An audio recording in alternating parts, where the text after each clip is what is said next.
शुक्लाम्भरधरं विष्णुं शशिवर्णं चतुर्भुजं प्रसन्नवदनं ध्यायेत् सर्वविघ्नोपशान्तये। आपदामपहर्तारं दातारं सर्वसम्पदां लोकाभिरामं శ్రీరామం భూయో భూయో నమామ్యహం అని నా రామచంద్రమూర్తికి నమస్కారం చేసుకుని మనము మన రామాయణంలో అరణ్యకాండలో ఉన్నాము. 19 సర్గల వరకు పూర్తి చేశాము. శూర్పణఖ వచ్చింది ఇప్పుడే. ఆమె రాముణ్ణి చూసి కామించింది. రాముడి పైన కామం కలిగింది ఆమెకు. నువ్వు నన్ను భరించు, నాకు భర్తగా ఉండు అని కోరుకుంది. ఆయన నాకు వేరే భార్య ఉన్నది, నువ్వు కావాలంటే నా తమ్ముడు లక్ష్మణుని చూసుకో అని చెప్పాడు.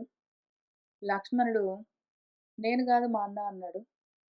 ఆమె రాముడి దగ్గరికి వెళ్ళడానికి ట్రై చేసింది కానీ ఆయన దుర్దర్శంగా ఉన్నాడు, దగ్గరికి వెళ్ళలేక ఆ పక్కనే కూర్చున్న సీతమ్మను మింగేస్తానని వెళ్ళింది.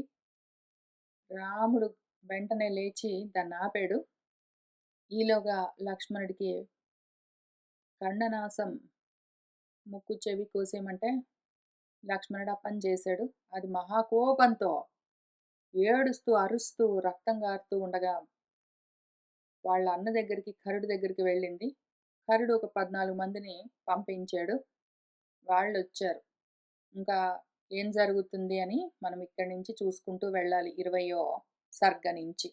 ఈలోగా అస్సలు ఏమి చెప్తున్నారు మన వాల్మీకి మహర్షి ఈ కథ ద్వారా అని అర్థం చేసుకోవాలి కదా మనము. అస్సలు ఏమి చెప్తున్నారు తత్వం చూసుకుందాం ముందు. కథ అన్న పాత్ర పట్టుకుని ఏం చేస్తాము, పాత్రలో పదార్థం పెట్టి పిస్తారు. ఆ పదార్థం కావాలి మనకు, యథార్థం కావాలి. కాబట్టి మళ్ళీ ట్రై చేద్దాం. ఇప్పుడు ఎంతమంది ఉన్నారు మనకు? రాముడు ఒకడు.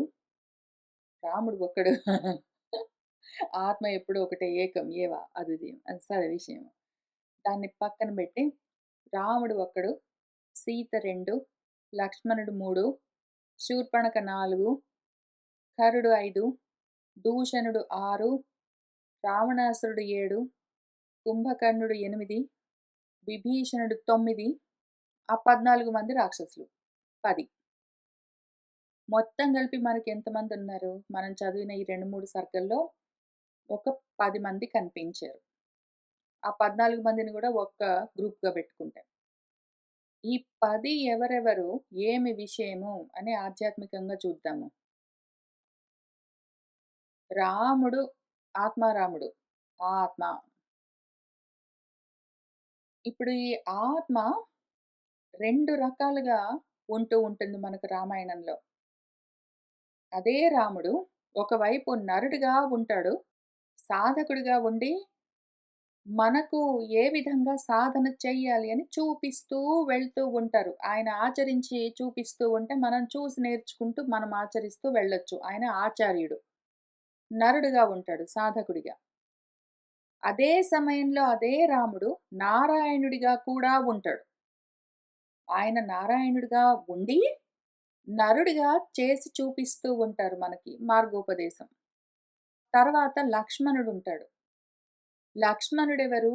లక్షణము, లక్ష్మణము, లక్ష్యము అని వాటన్నిటికీ ఆ పదానికి రూపాంతరాలు, సినోనిమ్స్. ఆత్మను చూపించేది ఏదున్నదో ఆ లక్ష్యము లక్ష్మణము లేదా లక్షణము, చిహ్నాలు, గుర్తులు. ఆత్మ పలాని విధంగా ఉంటుంది అని చెప్పే ఏ చిహ్నాలు ఉన్నాయో అది లక్ష్మణుడిగా చూపిస్తూ ఉంటారు మన వాల్మీకి మహర్షి.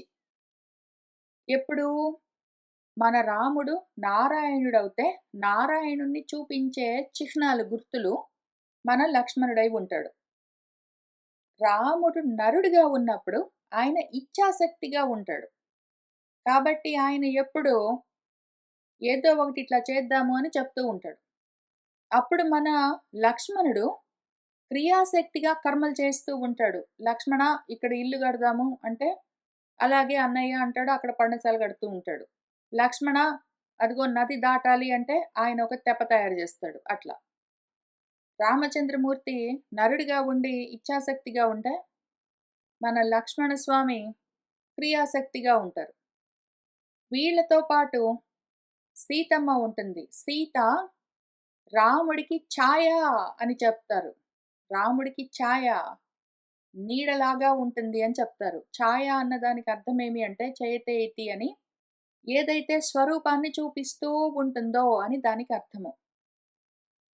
ఆ ఛాయలాగా, నీడలాగా ఉంటుంది. నీడలాగా, ఛాయలాగా ఉండేది ఈ రెండిటికి మధ్యలో, ఇచ్ఛాశక్తికి, క్రియాశక్తికి మధ్యలో ఉండేదేమి జ్ఞానశక్తి. ఇదే జ్ఞానశక్తి రాముడు నరుడైతేనేమో ఇచ్ఛాక్రియలతో కూడి ఉంటుంది. ఇదే జ్ఞానశక్తి రాముడు నారాయణుడవుతేనేమో బ్రహ్మజ్ఞానంగా ఉంటుంది. విద్యా స్వరూపంగా ఉంటుంది. అప్పుడు సితము సూక్ష్మమైన జ్ఞానము అని అర్థం. ఈ ముగ్గురు అయ్యాక 4 మన శూర్పణఖ. శూర్పణఖ పేరు ఎంత అందంగా ఉంటుందంటే, శూర్పము అన్న పదానికి అర్థము మానే అని. మానే శూర్పయతి అని శూర్ప అన్న శబ్దానికి అర్థము. మానము అంటే కొలమానము. కొలత వేసేది అని అర్థము. కొలత దేనితోటి వేస్తామో అది మానము. మేయం అంటే అప్రమేయమై ఉన్న ఏ బ్రహ్మతత్వం ఉన్నదో, దాన్ని తెలుసుకుంటూ ఉండడానికి ప్రయత్నం చేసేది ఏది ఉన్నదో అది మాయాశక్తి. దాన్నే శూర్ప అంటే మానే కొలమానం అంటారు. దాన్నే మాయ అని పిలిచినప్పుడు మీయతే అనయ ఇతి అని. సీత ఛాయ అవుతే శూర్పణఖ మాయ. అది అవిద్యాశక్తి. నేనెందుకు చెప్తున్నాను ఇవన్నీ మాటలు చెప్తున్నవి ఇవాళ చూపిస్తాను. మన వాల్మీకి మహర్షి రాసిపెట్టినవి. శూర్ప వరకే చెప్పాను గదా! నఖం చెప్తాను. నఖతి గతౌ అని దానికి ఒక వ్యుత్పత్తి. వెళ్ళేది అని అర్థం. అంటే వ్యాపించేది అని అర్థము. కాక ఇంకొక వ్యుత్పత్తి నఖానికి నహతి బధ్నాతి అని బంధించేది అని అర్థము. మాయ బంధిస్తుంది. ఆ శూర్పణఖ మాయ. అదొచ్చి పిలుస్తూ ఉంటుంది. రాముడిని ఇటురా, ఇటురా అని ప్రపంచంలోకి, కర్మల్లోకి రమ్మని పిలుస్తూ ఉంటుంది. ఆ తర్వాత ఈ మాయను పక్కన పెడితే, మాయతో పాటు ఉన్నవి కొన్నుంటాయి లక్షణాలు. దానికి మాయకు 5గురు సోదరులు, సహోదరులంటే తో పాటు జన్మించినవి అని ఒక 5 పేర్లు జెప్పింది. ఆ 5 పేర్లు చాలా ఇంట్రెస్టింగ్‌గా బెట్టారు మన వాల్మీకి మహర్షి. ఖరుడు అని చెప్తారు. ఖరము అంటే తీక్ష్ణంగా ఉండే స్పర్శ మొదలైనవి అని దానికి అర్థము. స్పర్శ మొదలైనవన్నీ కలిగి ఉండేవేవి? స్పర్శ, రూపము, రుచి మొదలైనవన్నీ జ్ఞానేంద్రియాలను నడిపించే శక్తులు. అట్లానే దూషణుడని ఇంకో పేరు పెట్టారు మన వాల్మీకి మహర్షి. దూషణము అంటే దూషించడము అంటే కటువుగా మాట్లాడడం, తీవ్రంగా మాట్లాడడం, వాక్కు అని అర్థం. ఈ వాక్కుతో కూడి ఉన్నవి కాళ్ళు, చేతులు, మలావయవము, మూత్రావయవము మొత్తం కలిపి ఒక 5 ఉంటాయి. కర్మ ఇంద్రియాలు. కర్మేంద్రియాలను మనం నడిపించేది ఏదుందో అది దూషణము. ఎందుకంటే వాక్, పాణి, పాద, పాయు, ఉపస్థ అని వాక్ నుంచి మొదలుపెడతాం. కాబట్టి అది. అట్లానే స్పర్శ మొదలైనవన్నీ అవి. మొత్తం కలిపి ఖరదూషణాలంటే ఇంద్రియాలను నడిపించే శక్తులు. ఇవయిపోతే అయిపోలేదు. వాటి వెనకాల త్రిగుణాలుంటాయి. రావణమని ఎంతసేపు కర్మలు చేసుకుంటూ తిరిగే రజోగుణం ఏదుందో అది రావణము. అది దశగ్రీవము. ఈ మొత్తం 10 ఇంద్రియాలని పెట్టుకొని పనిచేస్తుంటది. ఆ రజోగుణం అయిపోయిన తర్వాత నెక్స్ట్ తమోగుణము కుంభకర్ణము. కుంభము బాగా తినడము లేదా బాగా వినడము. శ్రవణం చేస్తే ఊరికినే వినడమే తప్ప ఆచరణ లేని వాళ్ళందరిని గూడా అందులో బెట్టేశారు. తమోగుణం గ్రూప్‌లో. ఆ తర్వాత విభీషణుడు విగత భీషణము దేనికి భయం లేదు. నిర్భయంగా ఉండేదేది సత్వగుణము. కాబట్టి ఇప్పుడు మనకేమొచ్చాయి? దేహేంద్రియాలొచ్చాయి. దాంతో పాటు త్రిగుణాలొచ్చాయి. ఇంతవరకు అయిపోయిన తర్వాత నెక్స్ట్ ఆ 14 మందిని తీసుకొని మన శూర్పణఖ మాయ వచ్చింది అంటే ఏమి? ఆ ఇంద్రియాలన్నింటిని, ఇంద్రియ శక్తులన్నింటిని పట్టుకొనొచ్చిందది కొట్లాటకి. ఎందుకు? దాని కర్ణనాసం కోసేశారు కాబట్టి. మళ్ళీ కర్ణనాశం అంటే చాలా అందమైన వ్యుత్పత్తి ఉంది. కర్ణము అన్నదానికి అర్థమేమి అంటే, ఏదైతే కృత్తహైవ భవతి అని తలకి వేరుగా ఉంటుంది సెపరేట్‌గా. ఏదో కళ్ళు, ముక్కు, నోరు అట్లాంటివన్నీ చర్మము మొదలైనవన్నీ గూడా దేహానికి తగులుకునుంటాయి. చెవులొక్కటి వేరుగా ఉంటాయి మళ్ళేంటో సెపరేట్‌గా. కాబట్టే వాటికి కర్ణము అని పేరు. కృత్తమయ్యి అది వేరుగా ఉన్నది అని అర్థం. అంటే భేదభావము.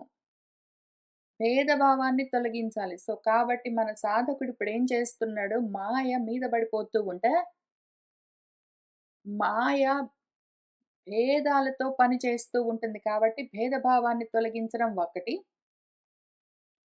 రెండోది నాశముంది. నాశము చాలా అందమైన మాట. నాశం అన్న దాని కోసము కన్నం చాలా ఈజీ. వ్యుత్పత్తి వెతకగానే దొరుకుతుంది. నాశానికి దొరకడం కష్టము. అయితే కానీ చాలా సింపుల్. మన గురువుగారే మళ్ళీ ఇంకొక చోట మార్గం చూపించారు. ఇందులో రెండో అధ్యాయంలో భగవద్గీతలో నతు ఏవ అహం జాతు న ఆసం న త్వం న ఇమే జనాధిపాః అని చెప్తూ నాసం అంటారు. ఇప్పుడు ఒక్క చెవు, ఒక ముక్కు కోస్తే కన్న నాసౌ అనాలి. ఎందుకంటే ద్వివచనము. 2 పదాలు కదా అవి. ఆ రకంగా చెప్పరు దాన్ని. కన్న నాసం అంటారు వాల్మీకి మహర్షి మాటిమాటికి. నాసం అంటే నేను లేను అన్న భావన. నేను ఆత్మ కాదు అన్న భావన. భేద బుద్ధి ఉన్నది అంటే నేను ఆత్మ కాదు, నేనది గాదు. నువ్వు అదేరా నువ్వు తత్ త్వం అసి అని చెప్తే గూడా అహం బ్రహ్మాస్మి అనబుద్ధి గాదు. ఆ రకమైన భేద బుద్ధి ఏదున్నదో అది కర్ణనాశము. దాన్ని ముందు తొలగించాలి. అక్కడి నుంచి మన సాధన మొదలుబెట్టాలి. ఆ కర్ణనాశాన్ని తీసేస్తే, భేద బుద్ధిని తొలగిస్తే ఆత్మ నేను కాదు అన్న భేదభావన ఏదుందో అజ్ఞానము, అది మాయా లక్షణము. దాన్ని తొలగిస్తే అదేమి ఊరుకోదు. అది గోలబెడుతూ పోయి అదిగో ఇంద్రియాల్ని పట్టుకొస్తుంది. ఇంద్రియాల్ని తొలగిస్తే అప్పుడు నెక్స్ట్ తమోగుణం పైకొస్తుంది. తమోగుణాన్ని తొలగిస్తే రజోగుణం. రజోగుణాన్ని తొలగిస్తే చివరికి మిగిలేదేమి విభీషణం మిగులుతుంది. సత్వగుణం మిగులుతుంది. ఆ సత్వగుణము ఎప్పుడైతే నిలబడి ఉందో, పైకొచ్చి ఉన్నదో అని ఇక్కడి నుంచి అక్కడి దాకా మొత్తము మనకు సాధకుడికి ప్రస్థానము చూపిస్తూ ఉంటారు. మనకిక్కడ అరణ్యకాండ నుంచి మొదలుపెట్టి, అక్కడ యుద్ధకాండలో చివరగా రాముడు పట్టాభిషేకం చేసుకోవడం వరకు. దేనికి పట్టాభిషేకం? సామ్రాజ్యానికి. ఏమి సామ్రాజ్యము? ఆత్మ సామ్రాజ్యానికి పట్టాభిషేకం. ఆత్మ సామ్రాజ్యం కలిగిందాక. మళ్ళీ మనకు ఉపనిషత్తులన్నీ అవే చెప్తాయి. మనం తైత్తిరీయంలో గూడా చూసుకున్నాం. సామ్రాజ్యం ఉంటుంది. అక్కడ కావాలి. అక్కడికి వెళ్ళాలి. ఇక్కడి నుంచి ఈ అరణ్యం దగ్గర నుంచి అక్కడ ఆత్మ సామ్రాజ్యాన్ని సాధించేంత వరకు మధ్యలో ఎన్ని అడ్డమొస్తాయి, వాటిని ఎట్లా దాటుకుంటూ వెళ్ళాలి, ఎట్లా వాటిని నిగ్రహించాలి అని చూపిస్తూ ఉన్న మ్యాప్ ఇదంతా. ఇక్కడి నుంచి అక్కడి దాకా ఒక పద్ధతి ప్రకారం నడుస్తూ ఉంటుంది. మధ్యలో మనకు మారీచమొస్తుంది. మనకిక్కడ మనం చదువుకున్న 19వ సర్గ వరకు ఎన్ని ఉన్నాయో అంతవరకే చూపించాను తత్వాలు. రాముడి దగ్గర నుంచి మొదలుపెట్టి శూర్పణఖ దగ్గర నుంచి శూర్పణఖ మా అన్నలున్నారు అవన్నీ చెప్పింది గాబట్టి, తర్వాత పోయి ఒక 14 మందిని పట్టుకొచ్చింది గాబట్టి అవన్నీ జెప్పాను. కాక ఇంక కొంత ముందుకు వెళ్తే మనకిందులోనే ఈ అరణ్యకాండలోనే మారీచుడొస్తాడు. మారీచం అంటే ఏమి? ఎండమావి అని అర్థము. ఆ ఎండమావి మృగతృష్ణ అని కూడా దానికి ఇంకొక పేరు. మృగతృష్ణ అది కావాలి కావాలి అన్న కోరిక. ఏమి కావాలి? మృగతృష్ణ ఇంకా వెతుకుతూ తిరగడము. ఏవో లేనివన్నీ ఎండమావులన్నీ. ఆ మృగతృష్ణను చూపించడం కోసమే అది ఆ జింక రూపంలో వచ్చింది మారీచము అని చూపిస్తారు మన వాల్మీకి మహర్షి. ఆ తర్వాత ఇంక కొంచెం ముందుకు వెళ్తే దీన్ని గూడా ఈ మృగతృష్ణను గూడా దాన్ని సంహరించిన తర్వాత ఈలోగా బ్రహ్మజ్ఞానం కాస్త నశించేసరికి పైగా ఇంకొకటి ఇంతకు ముందే మనం చూసుకున్నట్టు ఛాయ అన్నదానికి అర్థమేమి? స్వరూపాన్ని చూపిస్తుంది అని వ్యుత్పత్తి పరంగా అర్థము. చయతేతి అని స్వరూపాన్ని చూపించేది అని. ఆ స్వరూపాన్ని చూపించే ఏ ఆత్మజ్ఞానం ఉన్నదో దాన్ని పోగొట్టుకున్నాక, మళ్ళీ మొదలుపెట్టి ఇదిగో ఈ మృగతృష్ణలన్నిటిని సంహరించి బయలుదేరి వెళ్ళి, అదిగో తమోగుణాన్ని, రజోగుణాన్ని తొలగించి, ఆ తర్వాత సత్వగుణంతోటి బ్రహ్మజ్ఞానాన్ని సాధించి ఆత్మ సామ్రాజ్యాన్ని సాధించాలి. దీనికోసం మధ్యలో ఇటువైపు ప్రపంచం వైపుకి లాగే ఏ మృగతృష్ణ కనిపిస్తూ ఉంటుందో మనకు మారీచము, అట్లానే పరం వైపుకి తీసుకెళ్ళే పరబ్రహ్మాన్ని చూపించే, అటువైపుకి నడిపించే మళ్ళీ బ్రహ్మాకార వృత్తి ఆంజనేయ స్వామిని చూపిస్తారు. మొత్తం కలిపి ఇంతే ఉంటాయి. ఎక్కువుండవు మనకి. చూసుకోవాల్సిన తత్వాలు. కొన్నే ఉంటాయి. ఒక పద్ధతి ప్రకారం చాలా మెథాడికల్‌గా, సిస్టమాటిక్‌గా నడుస్తూ ఉంటుంది. చాలా టైట్‌గా ఉంటుంది రామాయణము. ఎక్కడ ఒక్క అడుగు కూడా పక్కకు వేయడానికి వీలు లేకుండా నడిపిస్తారు. అందుకని ఇవన్నీ ముందే చూసుకోవడం ఎందుకు అంటే, ఏ పదాలున్నా అటువైపే ఉంటాయి. కథలో పెట్టి చెప్తారు కాబట్టి, మనం కథను చూసుకొని తత్వాన్ని వదిలిపెట్టుకోకూడదు. కథలోనే పెట్టి చెప్తారు కాబట్టి, అందులో నుంచే వీటిని అక్కడక్కడక్కడక్కడక్కడక్కడ పెడతారు. బ్రెడ్ క్రమ్స్ లాగా మనం వెళ్ళే దారిలో ఇటురా, ఇటురా అని చూపిస్తూ అన్నీ దారిలో పరుచుకుంటూ వెళ్తారు పదాలని. ఏదో మణుల్లాగా. వాటిని చూసుకుంటూ వెళ్ళాలి మనం. ఆ దారిలో ఇంక దారి తప్పిపోకుండా వెళ్ళిపోతాం సామ్రాజ్యానికి. ఆత్మ సామ్రాజ్యానికి, ఆత్మస్థితికి. మనం చూసుకున్న ఈ 17, 18, 19 సర్గల్లో ఎక్కడెక్కడ ఇప్పుడు నేను చెప్పిన విషయాలన్నీ ఉన్నాయో, చాలా జాగ్రత్తగా ఉంచారు మన వాల్మీకి మహర్షి. పైగా రామచంద్రమూర్తి సాధకుడుగా ఉన్నప్పుడు, నరుడుగా ఉన్నప్పుడు ఆయన ఇచ్ఛాశక్తిగా ఉంటారు. లక్ష్మణుడు క్రియాశక్తిగా, సీత జ్ఞానశక్తిగా అని ఎందుకు చెప్పానంటే, వాళ్ళిద్దరి మధ్యలో ఇదిగో ఆమె అవుతుంది అని మన శూర్పణఖ చెప్తుంది పాపం. ఇచ్చా జ్ఞాన క్రియాశక్తులు. అందుకే ఎంతసేపు రాముడు చెప్తే లక్ష్మణుడు చేస్తుంటాడు. సీతమ్మ ఏమి చేయదు. ఎందుకంటే జ్ఞానానికి కర్మలు లేవు. కర్మలు చేయదామె. వంట చేయదు, ఇంటి పనులు చూడదు, తెప్పలు తయారు చేయడం, ఇల్లు కట్టడం ఏమీ చేయదామె. ఉంటుందంతే వీళ్ళతో పాటు నడుస్తుంటుంది. ఆ రకంగా ఉంటుంది. చాలా అందంగా ఉంటుంది. ఆ పదాలను చూపిస్తాను ఎట్లా మణులు పెట్టినట్టు మనకు మార్గాన్ని చూపిస్తూ మన వాల్మీకి మహర్షి పెట్టారో. ఇక్కడి నుంచే మొదలు పెడదాము. మన రామచంద్రమూర్తి అంటే మన సాధకుడు ఇప్పుడు నరుడు సాధకుడుగా మారాడు గదా!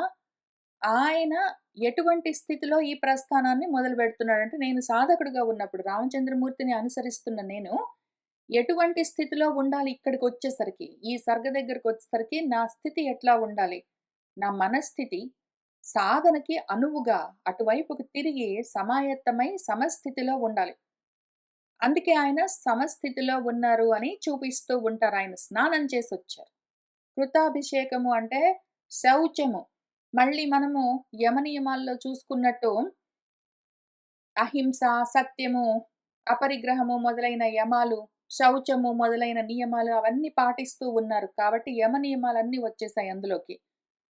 ఆయన ఎక్కడ చేశారు అభిషేకం? శుచి ఎందులో అవుతున్నారు? శుద్ధి ఎట్లా అవుతారు ఎవరైనా? బుద్ధితోటే శుద్ధి, జ్ఞానం వల్లే. కాబట్టి ఆయన గోదావరిలో స్నానం చేశారు. గోదా అంటే గాం దదాతి ఇతి అని జ్ఞానాన్నిచ్చేది అని అర్థము. ఆ జ్ఞానం ఇచ్చే తత్వమేమున్నదో అందులో ఆ తీరంలో తరింపచేసే ఆత్మ దగ్గర ఆయన ఉన్నారు. ఆ స్థితిలో ఉన్నారు. ఆత్మకు తగులుకునున్నారు. అదెట్లా చూపిస్తూ ఉన్నారు అంటే, ఆశ్రమము అన్నారు. ఏదైతే అన్నింటికి ఆధారమై ఉంటుందో, అన్నింటికి ఆశ్రయమై ఉంటుందో ఆత్మస్థితి. అది పర్ణశాల. పర్ణము అంటే మళ్ళీ ప్రతి పదానికి మీరు కావాలంటే కాదు. ఎవరి అవసరం వాళ్ళకి. కాబట్టి మీరు తప్పనిసరిగా చూసుకోవాల్సినవన్నీ ఇవన్నీ. నేను కొన్ని చూపించగలను. కొన్ని చెప్పగలను. కానీ ఆలోచన, భావన మీరు చేసుకోవాలి. మననం మీరు చేసుకోవాలి. ఈ స్వాధ్యాయం మీరే జేసుకోవాలి. నేను కొంతవరకు చెప్పగలను. పర్ణము అన్నదానికి వ్యుత్పత్తి, పిపర్తి ఇతి అని పూరయతి అది పూరిస్తుంది, పూర్ణం చేస్తుంది అని అర్థము. పూరించేదేమి మళ్ళీ ఆత్మ. పూర్ణమదః పూర్ణమిదం అని ఏదుందో అది. ఆ ఆశ్రమం దగ్గరున్నారాయన. పరిపూర్ణం దగ్గర. పూర్ణం దగ్గర అంటే ఆత్మ దగ్గరే ఉన్నారాయన. ఆత్మారాములై ఉన్నారు. ఆ సమయంలో ఇంకా మాయ ఆయన్ని తగులుకోవడం కష్టం. కానీ మాయ ఊరుకోదు. సాధకుడిని పిలుస్తూనే ఉంటుంది. ఇటురా, ఇటురా, ఇటురా అని పిలుస్తూనే ఉంటుంది మాయ. అనుమానం లేదు.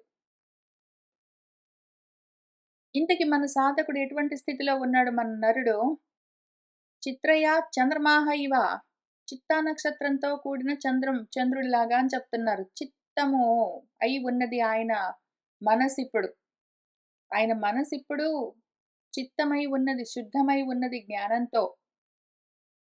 అప్పుడు రాక్షసి ఏదైతే రజోగుణంతో ఉంటుందో, కర్మల్లోకి లాగుతూ ఉంటుందో, ఆ మాయ దగ్గరికి రావడానికి ప్రయత్నం చేస్తుంది. మనం ఎంత ఆత్మారాములమై మన ఆత్మస్థితి దగ్గరే మనం ఉంటే గూడా, బయటికి లాగడానికి పిలుస్తూనే ఉంటుంది. అదేం ఊరుకోదు.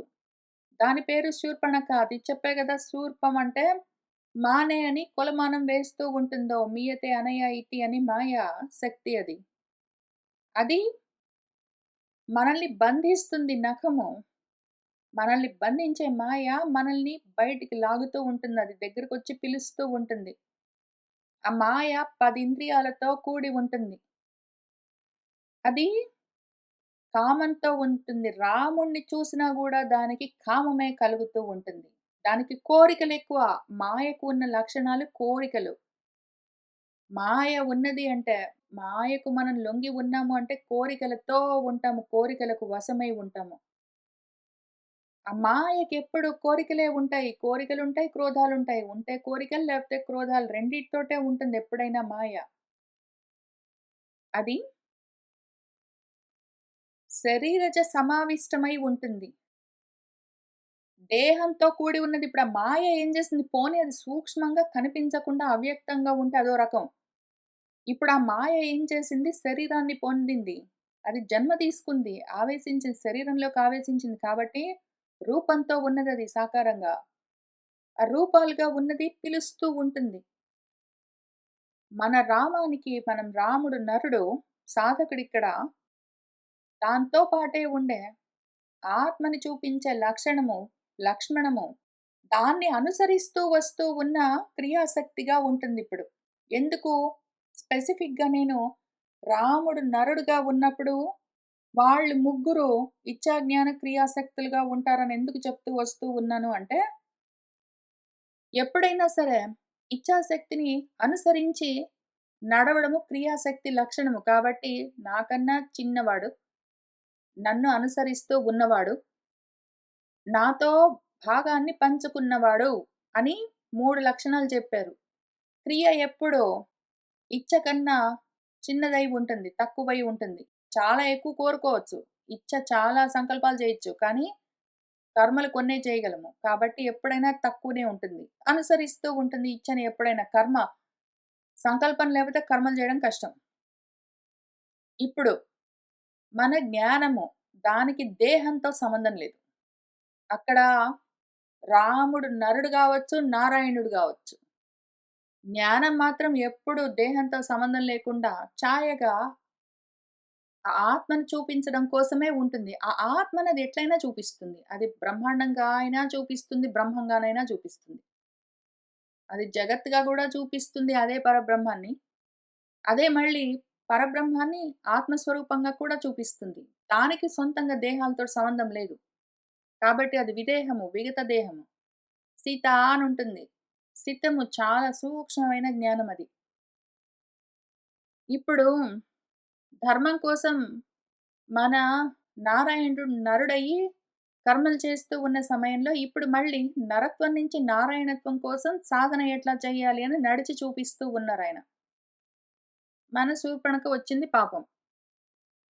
ఈ మాయాశక్తికి ఉన్న లక్షణాలేమి అంటే, అది రజోగుణంతో ఉంటుంది. మిగిలిన గుణాలు గూడా ఉంటాయి.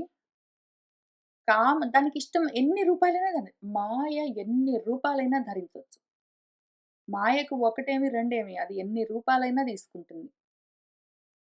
అది పైగా అరణ్యము ఆత్మకి దూరంగా తీసుకెళ్తూ ఉంటుంది మనల్ని. అరణ్యం అంటే రుచ్యతి గచ్చతీతి గృహాత్ అని ఇంటి నుంచి దూరంగా అంటే మన స్వస్థితి నుంచి దూరంగా తీసుకెళ్తూ ఉంటుంది మాయ మనల్ని. ఆత్మస్థితి నుంచి మాయ మనల్ని తప్పిస్తూ ఉంటుంది. అన్నింటిని భయపెడుతూ, అన్నింటికి భయపడుతూ ఉంటుందదెప్పుడు. అన్నింటిని మాయ ఉంటే భయాలెందుకు కలుగుతాయి మనకి? భయం ఎందుకు కలుగుతుంది అంటే, మనం మాయలో, మోహంలో ఉన్నామంటేనే భయం కలిగేది. మాయను దాటి ఉన్నాము అంటే భయం ఎందుకుంటుంది? అభయం ఉంటుంది మనకి. సర్వాన్ని భయపెడుతూ తిరిగేది మాయ ఒక్కటే. మాయ ఉంటేనే భయపడుతుంటాం దానికి లోబడి. దాంతో పాటు ఉన్నవి కొన్నుంటాయి. రావణము రజోగుణం ఉంటుంది. అది మహాబలంగా ఉన్నదనుకోండి. ఇంక మాయకి హద్దు, అంతు లేకుండా ఉంటుంది. అది రజోగుణము రాక్షసేశ్వరమై ఉన్నది అంటే పైకొచ్చున్నది బాగా ఇక్కడ. బాగా బలంగా ఉన్నది రజోగుణము. అది విశ్రవసు పుత్రం విశ్రవస్ అన్న దానికి అర్థమేమి అంటే విశేషంగా శ్రవణం చేయడం అని అర్థం. అంటే శబ్దబ్రహ్మము. శబ్దబ్రహ్మం నుంచే ఈ మొత్తము త్రిగుణాలతో సహా జగత్తంతా వస్తుంది. నీకు తెలిసే ఉంటుంది. అందరికీ తెలుసు మరి. ఈ విషయం తెలియకుండా ఉండడానికి అవకాశం లేదు. బికాజ్ మనకి భారతం నిండా, రామాయణం నిండా, భాగవతం నిండా ఇదే విషయం రాసిపెడితే తెలియకుండా ఏం చేస్తాము? కాక ప్రవృద్ధ నిద్ర బాగా నిద్రపోతూ ఉండేది తమోగుణము. కుంభము, కర్ణము. కర్ణం అంటే పైగా ఇందాక చెప్పుకున్నట్టు ఏదైతే భేదంతో ఉంటుందో అని అర్థము. కృతః ఇవ భవతి అని. ఈ విధంగా మహాబలంగా తమోగుణం గూడా ఉన్నది. రజో, తమో గుణాలు బాగా బలంగా ఉన్నాయి. కాక విగత భీషణము భయమన్నది నిర్భయము.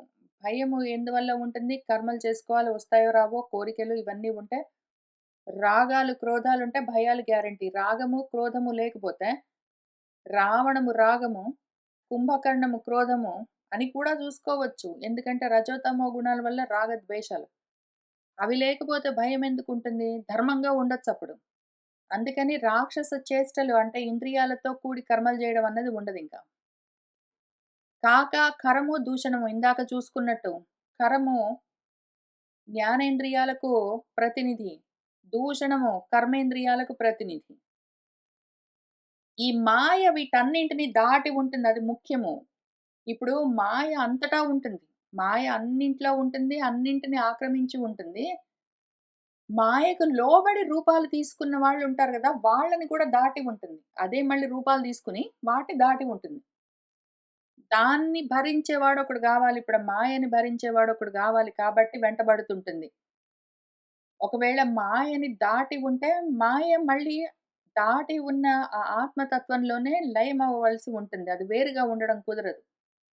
కాబట్టి అది ఎప్పుడు పిలుస్తుంటుంది. నన్ను భరించు, నన్ను భరించు. మాయ బయటికి లాగుతుంటుంది మనల్ని. పిలుస్తుంటుంది ప్రపంచంలోకి.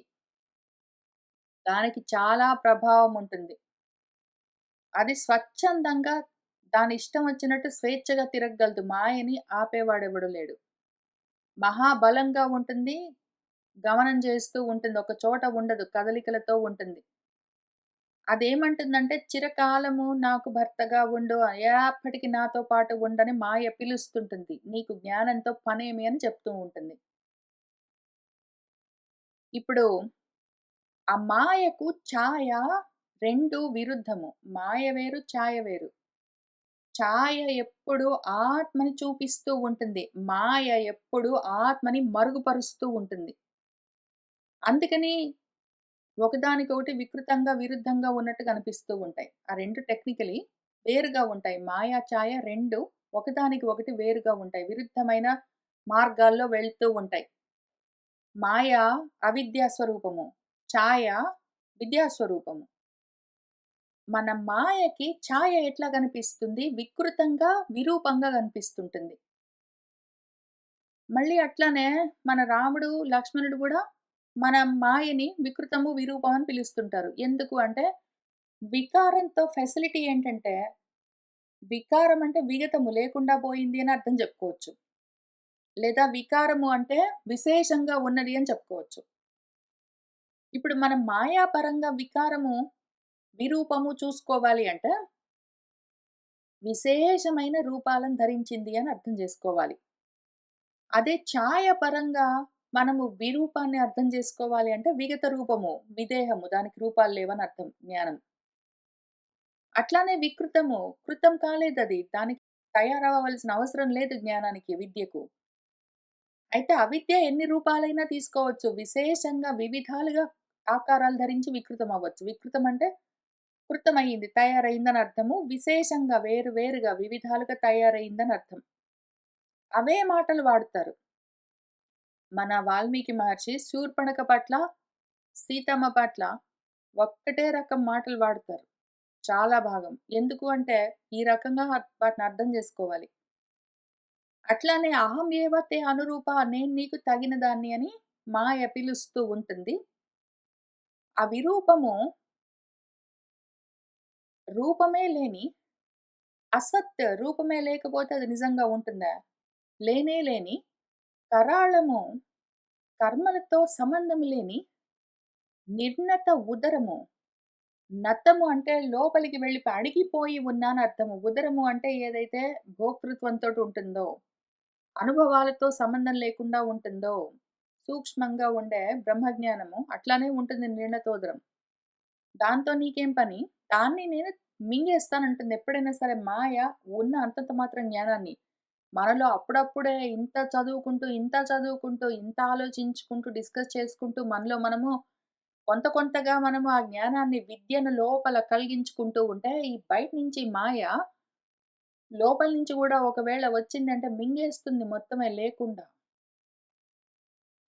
ఆ మాయ ఒకవేళ మింగేసిందంటే ఉన్న ఆకాస్త జ్ఞానాన్ని మొత్తం అజ్ఞానంలో కూరుకొని పోతాం చీకట్లో, తమస్సులో. అదేం జెప్తుందంటే మనకి మాటి మాటికి "నువ్వు రా నాతో, పోదాం పటు, దండకారణ్యం మొత్తం తిరుగుదాం, అక్కడ తిరుగుదాం, ఇది చూద్దాం, అది చేద్దాం ఇంకింతే. రా నాతో పోదాము. ఏదో ఒకటి చూద్దాము. ఏదో ఒకటి చేద్దాము." ఎందుకు?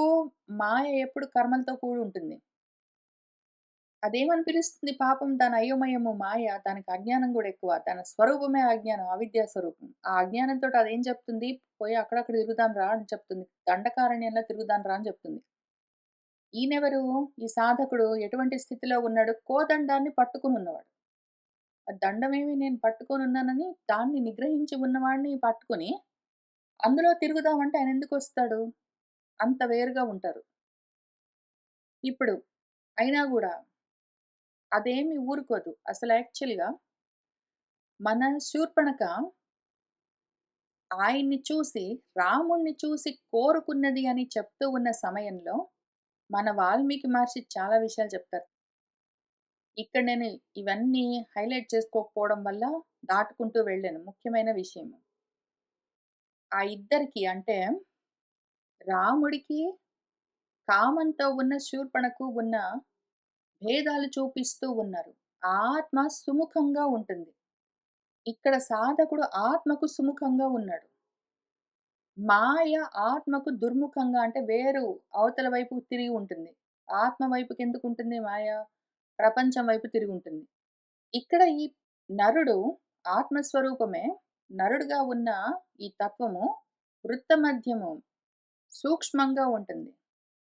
అక్కడేమో అది మాయ మహత్తుగా వ్యాపించి ఉంటుంది. ఇక్కడేమో మన ఆత్మ ద్రష్ట అయ్యి సాక్షిగా చూస్తూ ఉంటే, అక్కడేమో అది దృశ్యంగా రూపాలతో కనిపిస్తుంటుంది మాయ. ఇక్కడ ఆత్మ సుకేశమై ఉంటే, కే అంటే ఆకాశంలో శయనించి ఉన్నది, ఆకాశంలాగా వ్యాపించి ఉన్నది, సూక్ష్మంగా ఉన్నది ఆత్మ అయితే, తామ్రమై ఉన్నది, కావాలి అని తప్పింపచేసేది మాయ అయి ఉంటుంది. ఆత్మ ప్రీతి రూపము. మాయ వివిధ రూపాలను ధరించి అనంతంగా కనిపిస్తూ ఉంటుంది. ఆత్మ సుస్వరమై ఉంటుంది. ప్రపంచము మాయ సప్తరూపమై ఉంటుంది. అది భయంకరంగా ఉంటుంది. ఆత్మ తరుణమై ఉంటుంది. తరింపజేసేదై ఉంటుంది. మాయ దారుణమై ఉంటుంది. మనల్ని చీలుస్తూ ఉంటుంది. మాయ వృద్ధి చెందుతూ ఉంటుంది. అది బ్రహ్మాండంగా మొత్తం వ్యాపించి కనిపిస్తూ ఉంటుంది. ఆత్మ దక్షిణమై ఉంటే, దక్షతతో ఉంటే, మన మాయ అక్కడి నుంచి వ్యాపించి ఉన్న శబ్దస్వరూపమై ఉంటుంది. మన ఆత్మ న్యాయవృత్తం జ్ఞానస్వరూపమై ఉంటే, మన మాయ ప్రపంచ వృత్తం, ప్రపంచ జ్ఞానం అజ్ఞానంగా ఉంటుంది. ఆత్మ ముఖ్యంగా ప్రియం, ఆనందం, ఆనంద స్వరూపమై ఉంటే, మన మాయ అప్రియమై ఉంటుంది. సుఖదుఖాలతో కూడి రకరకాలుగా ఉంటుంది. ఇన్ని భేదాలున్నాయని చూపిస్తూ వస్తూ ఉన్నారు. అయినా గూడా కావాలి దానికి. ఇదెందుకు మనం మళ్ళీ వెనక్కొచ్చైనా సరే చూసుకోవాల్సొచ్చింది అంటే, ఈ మాయ ఎప్పుడు తొలగుతుందో అప్పుడది ఆత్మగానే పరిణామం ఆత్మగా ఉంటుందది. ఆత్మే మాయగా కనిపిస్తూ ఉంటుంది. అయితే అది వేరుగా ఉన్నప్పుడు, వేరుగా చూసామంటే ఇన్ని రకాలుగా కనిపిస్తూ ఉంటుంది. అది ఆ విధంగా ఉండగా ఇన్ని రకరకాలుగా ఆత్మకి విరుద్ధమైన లక్షణాలతో ఉండగా ఆత్మను చేరడం అన్నది కుదరదు. ఈ మాయనే మళ్ళీ మనము జ్ఞానంగా మార్చుకోవాల్సి ఉంటుంది. అది వేరుగా లేదు అని తెలుసుకోవడమే దాన్ని మనలో కలుపుకోవడము. దాంతో మనం యుద్ధం చేసి ఉపయోగం లేదు. చేస్తే ఏమవుతుందని చూసుకుంటాం గదా! దాంతోటి యుద్ధం చేస్తే ఏమవుతుంది? ఇంక 4 పట్టుకొనొస్తుంది. మళ్ళీ వాళ్ళతో యుద్ధం చేస్తే ఇంక 4 పట్టుకొనొస్తుంది. దీన్ని ఎట్లా దాటుకుంటూ ఎళ్ళాలి? ఈ మాయ ఇట్లా ఉంటుంది అని చూసుకోవడం కోసమే మనకింత మొత్తం రామాయణం అంతా ఇక్కడి నుంచి అక్కడి దాకా ఉంటుంది. కాబట్టి ఎంతవరకొచ్చాము? పాపము ఆ మాయ మింగేస్తానన్నది ఉన్న కాస్త జ్ఞానాన్ని మింగేస్తానని వస్తూ ఉన్నప్పుడు నాతో ఉండడానికి కుదరదు అని చెప్పాలి సాధకుడు. మాయ నన్ను చేరడానికి వీల్లేదు. ఎందుకు? నేను జ్ఞానంతో ఉన్నాను. ఇంకంతే విషయము. సుదుఃఖము జ్ఞానము, అజ్ఞానము, విద్య, అవిద్య కలిసి ఉండడం అన్నది కుదిరే పని గాదు. మాయ ఎప్పుడు కర్మలతో ఉంటుంది. ప్రపంచంలో ఉంటుంది. దానికి, జ్ఞానానికి కుదిరే పని కాదు. జ్ఞానము, కర్మ కలిసి ఉండడం కుదరదు.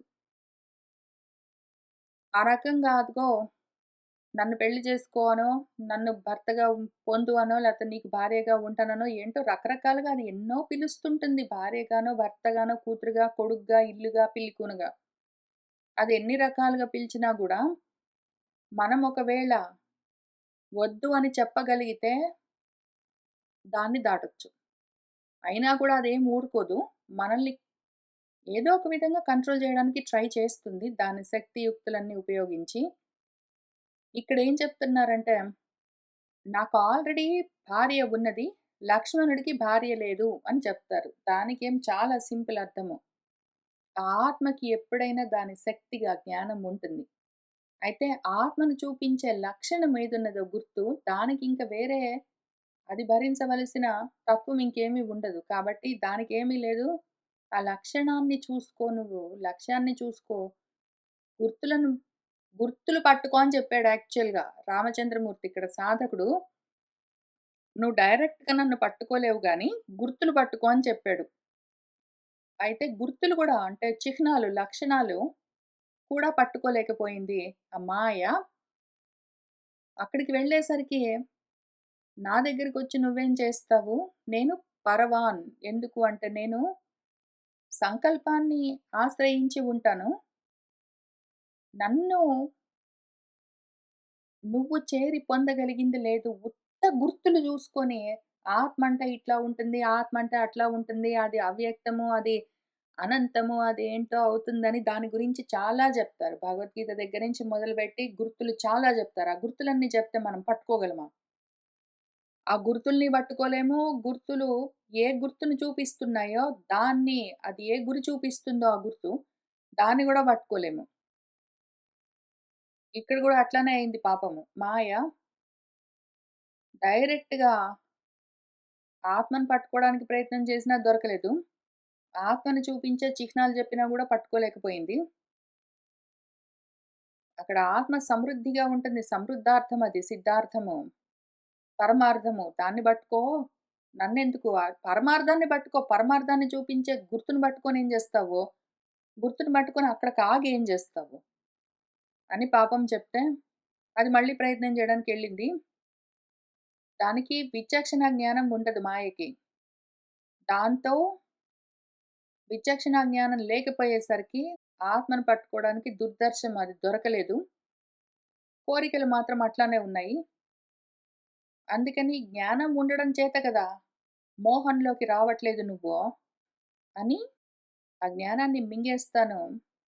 అప్పుడు నాకు శత్రువుండదు అని ఆలోచించుకుని ప్రయత్నం చేస్తే, ఆ వచ్చేదేంటి? మృత్యుపాశము. మాయ ఎప్పుడు మృత్యువుతో కూడి ఉంటుంది. జ్ఞానం ఎప్పుడూ అమృతత్వమై ఉంటుంది. మృత్యువుతో కూడి ఉన్నది ఆ జ్ఞానాన్ని గూడా మింగేయడానికొస్తే, సాధకుడు విశేషమైన రూపాలతో ఉన్నది మాయ రకరకాల రూపాల్ని ధరించి వస్తుంది. అసత్ ఇది ప్రమత్తతతో ఉంటుంది. మహత్తుగా వ్యాపించి ఉన్నది మాయ. దాన్ని విరూపం చేయాలి. దాని రూపాన్ని మాయా రూపాన్ని మనం తొలగించాలి అని మన సాధకుడు అనుకుంటే సంకల్పము, ఇచ్ఛాశక్తి అప్పుడు క్రియాశక్తి ఆ భేద బుద్ధి వల్లే గదా మాయ అంతా ప్రవర్తించేది. దాన్ని తొలగించాడు. ఖండనాశం అన్నారు. మొత్తం ఒకటే కలిపితే నేను వేరు, పరమాత్మ వేరు అని వేరుగా చూసే ఈ భేద బుద్ధి ఏదున్నదో, నా ఆసం నేను లేను, ఆత్మగా నేను లేను అని ఏదైతే వేరుగా ఉన్నాను అన్న ఆలోచన ఉన్నదో దాని పేరు ఖండనాశం. ఈ ఖండనాశాన్ని భేద బుద్ధిని ఆత్మకు నేను వేరు అన్న ఏ భేద బుద్ధి ఉన్నదో దాన్ని తొలగిస్తే గదా మాయ తొలగేది అని ముందు ఆ సాధకుడు ప్రయత్నం మొదలుపెట్టాడు. నికృత్త ఖండనాశ పాపము దాని భేద బుద్ధిని తొలగించాడు. కాబట్టి మన సాధకుడు ముందు సాధించిందేమి? ముందు సాధించింది మర్చిపోవద్దు. అక్కడ శుచి దగ్గర మొదలుపెట్టాడు యమ నియమాల దగ్గర.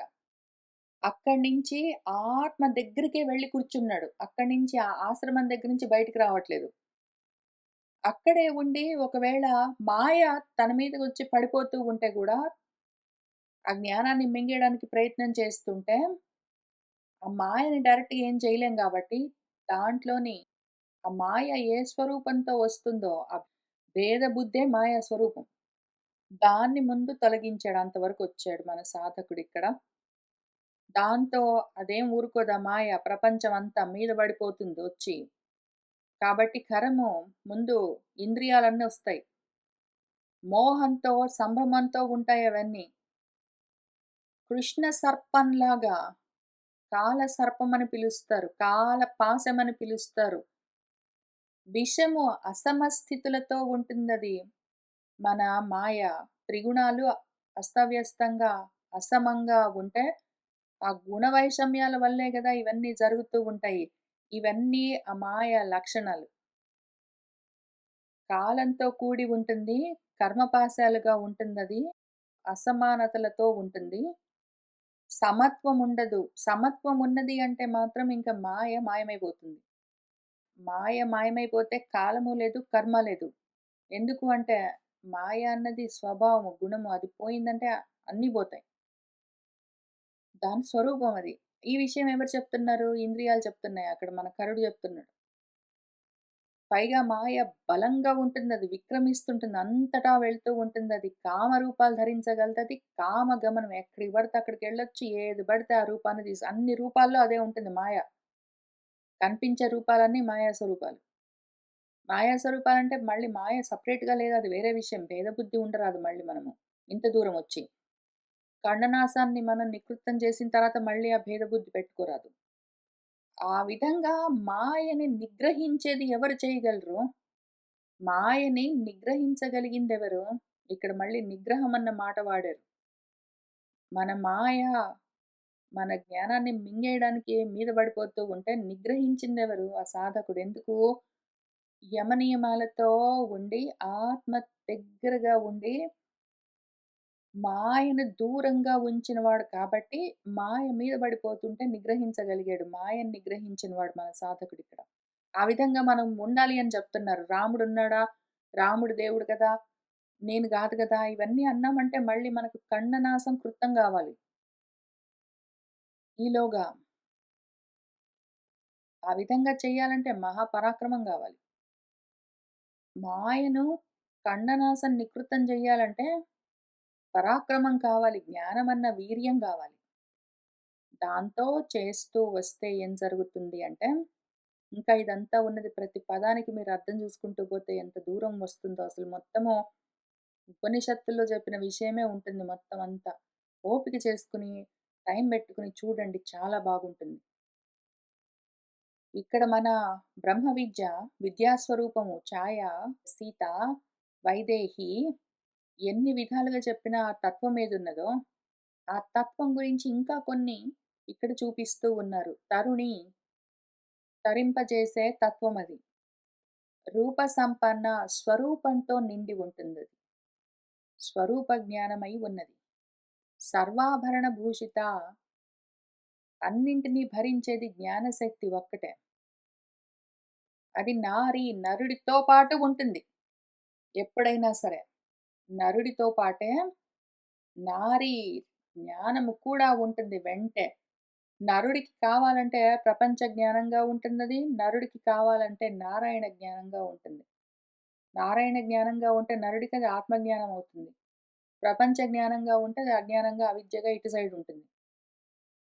ఇంతకది ఎక్కడుంటుంది? తయోహో మధ్య ఆ జ్ఞానం ఇంతకి ఎక్కడుంటుంది? ఆ రెండిటికి మధ్యలో ఇచ్ఛా, క్రియా శక్తులకు మధ్యలో ఉంటుంది.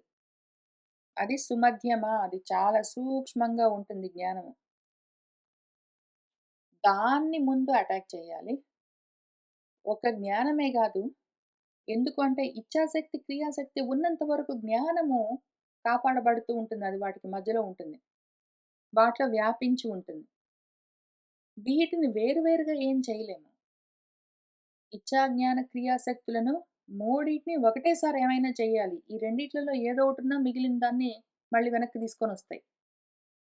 కాబట్టి తస్యాహ తయోః చ అని చెప్తుంది పాపము. మనం మహామాయ ఇక్కడ. ఇదిగో నేను తయోః తస్యాహ. తస్యాహ అంటే ఆ జ్ఞానశక్తి. తయోః అంటే ఇచ్ఛా, క్రియాశక్తులు. వాటిని మింగేస్తాను. నేను వాటి రక్తం తాగేస్తాను. ఇంకేంటో జేస్తాను. వాటిని ప్రమథనం చేస్తాను. తస్యాహ తయోః. ఆ 3 కావాలి. మూడిటిని ఒకటేసారి ఏమైనా చెయ్యాలి. ప్రమథనం చేయాలి. బాగా మథించాలి.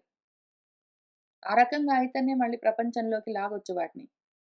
అని చెప్తే సరే అని ఒక 14 మందిని పంపించాడని చెప్తారు కథగా. 14 అంటే మళ్ళీ ఏమి ఇంతే విషయము.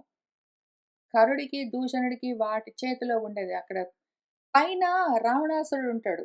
వాడిని దశగ్రీవుడు, దశకంఠుడు అని పిలుస్తారు. ఎందుకు అంటే, ఈ 10 ఇంద్రియాల్ని 5 జ్ఞానేంద్రియాలు, 5 కర్మేంద్రియాలు 10టిని నడిపించేదేది? ఆ రజోగుణం నడిపిస్తుంటుంది దాని చేతిలో పెట్టుకొని.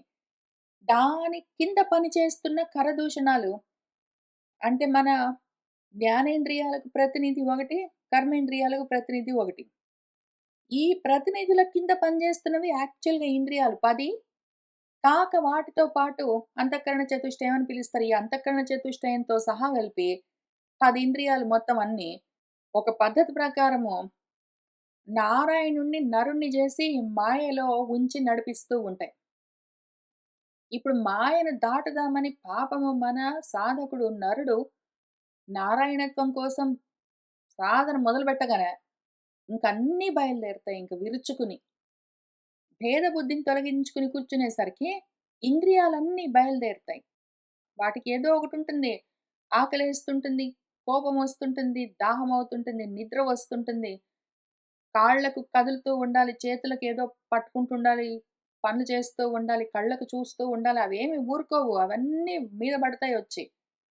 ఆ ఇంద్రియాలని వాటితో పాటు అంతఃకరణ చతుష్టయాన్ని 14 కంట్రోల్ చేయాలిప్పుడు మన సాధకుడు.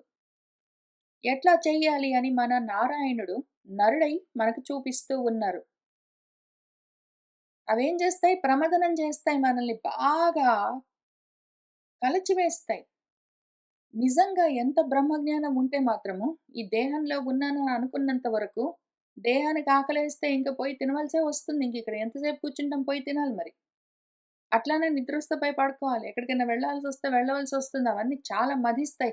అయితే ఆ కర్మలు జరుగుతూ ఉంటే గూడా సాక్షిగా చూస్తూ, వాటిని ఎట్లా వశంలోకి తెచ్చుకోవాలి అనే మన భగవద్గీతలో చెప్పిన విషయం మొత్తం, ఇక్కడ సాధకుడుగా మన రామచంద్రమూర్తి చేసి చూపిస్తూ ఉంటారు. కాబట్టి అవెట్లా వస్తాయి? ఇంద్రియాలెట్లా పనిజేస్తాయి? వాటికి సొంతంగా తెలివితేటలుండవు. ఇక్కడేం చూపించారు మన వాల్మీకి మహర్షి? ప్రయాసార్థం వాతేరితాహ ఘనాహ యథా అని జెప్పారు.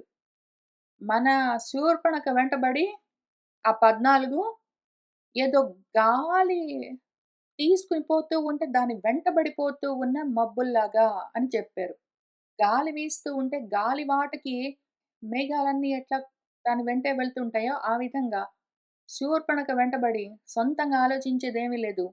ఆ శూర్పణఖ నడిపిస్తుంటే దాని వెంటబడి ఇవి కూడా వచ్చేస్తున్నాయి ఈ 14 అని చూపిస్తున్నారు. ఎందుకు అంటే ఇంద్రియాలన్నీ మాయ వల్లే నడుస్తూ ఉంటాయి. దాని శక్తి అది. కాబట్టి ఆ రకంగా పడి వచ్చేసాయి మొత్తం అన్నీ. మన సాధకుడి పైన ఇంద్రియాలన్నీ విజృంభిస్తున్నాయి. వాటిని ఇప్పుడు తన వశంలోకి తెచ్చుకోవాలి, నియంత్రించాలి, వాటిని ఏదో విధంగా నిగ్రహించాలి. ఇంకా అక్కడికే ఆగదు. ఇంద్రియాలను ఆపితే, ఇంద్రియాలని నడిపిస్తున్న తత్వాలు బయటకొస్తాయి. వాటిని ఆపితే గుణాలు బయటకొస్తాయి. గుణాలను ఆపితే గదా! దాని వెనక్కి వెళ్ళేది. కాబట్టి ఇక్కడి నుంచి అక్కడి దాకా అన్నీ చెయ్యాలి. అవన్నీ ఎట్లా చెయ్యాలి? మధ్యలో కష్టమొస్తే, అడ్డంకులొస్తే ఏ విధంగా వాటిని తప్పించుకుంటూ వెళ్ళాలి ఏమి అని చూపిస్తూ ఉంటారు. మనం చూసి నేర్చుకుంటూ వెళ్దాము. ఇవాల్టికి ఇక్కడికి ఆపుతున్నాను. నేనే కొన్ని హైలైట్ చేసుకోలేదు. చాలా మటుకు వదిలేసుకుంటూ వచ్చానంటే, మీరు ఓపిక చేసుకొని ఈ 3, 4 3 సర్గలు ముఖ్యంగా 17వ సర్గ దగ్గర నుంచి అంతకన్నా ముందు గూడా 16వ సర్గలో మొత్తం వర్ణించారు. ఆ సాధకుడు శీతోష్ణ సుఖ దుఃఖాల్ని ఏ విధంగా తట్టుకోవడం చేస్తూ ఉన్నాడు అని. ఎందుకు అంటే మళ్ళీ భగవద్గీతలో శీతోష్ణ సుఖ దుఃఖదాహ మాత్ర స్పర్శాహత్తు ఇవన్నీ శీతోష్ణ సుఖ దుఃఖదాహ ఆగమాపాయినః అనిత్యాహ తాన్ తితిక్షస్వ అనేది చెప్పారు. ఇంక అక్కడి నుంచి మొదలుపెట్టారు 16వ సర్గలో. శీతోష్ణాల్ని, సుఖదుఖాల్ని, ఆకలి దప్పికల్ని తట్టుకుంటూ వచ్చారు. ఆ తర్వాత యమ నియమాల్ని సాధించారు. ఆ తర్వాత మాయను నిగ్రహించారు. ఆ తర్వాత ఇప్పుడు ఇంద్రియ జయం సాధించవలసి ఉన్నది. ఇంకక్కడికొస్తారు. మళ్ళీ మనం వచ్చే వారం వచ్చి కలిసి కూర్చొని చదువుకుంటూ ముందుకు వెళ్దాం. ముందు కథగా చెప్పుకుందాం. అవసరమైన చోట తత్వంగా చూసుకుందాం. కానీ మీరు మాత్రం వదిలిపెట్టకుండా ఆ సర్గల్ని సొంతంగా చదువుకుంటే చాలా సులువు. రామాయణము పద్యాలు చాలా సులువు. చదువుకోవడం, అర్థం చేసుకోవడము. భావన చేస్తూ వెళ్లారనుకోండి, ఇంకా ఎక్కువగా, తొందరగా, వేగంగా మాయలో నుంచి బయటపడేందుకు అవకాశం ఉంటుంది. సర్వం శ్రీ సీతారామచంద్ర ప్రభు పాదారవిందార్పణమస్తు. మంగళం కోసలేంద్రాయ మహనీయ గుణాత్మనే చక్రవర్తి తనూజాయ సార్వభౌమాయ మంగళం. వేద వేదాంత వేద్యాయ మేఘశ్యామమూర్తయే పుంసాం మోహన రూపాయ పుణ్యశ్లోకాయ మంగళం.